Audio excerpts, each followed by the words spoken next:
I'm going to cook plain rice. I put it 1 cup of rice, this size. I'm going to put it second one here, and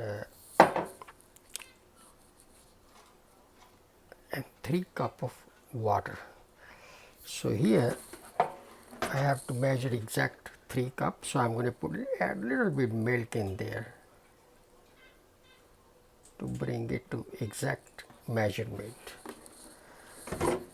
So now I'm going to turn on fire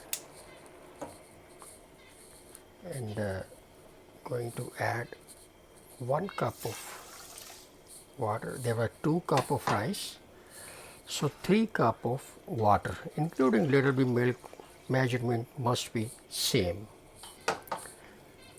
1 cup to 1.5 cup. That's the measurement. This is the third cup. And now instead of adding oil, I'm going to add little bit butter. This is 1 inch. I cut it from the butter actually. So I will mix it just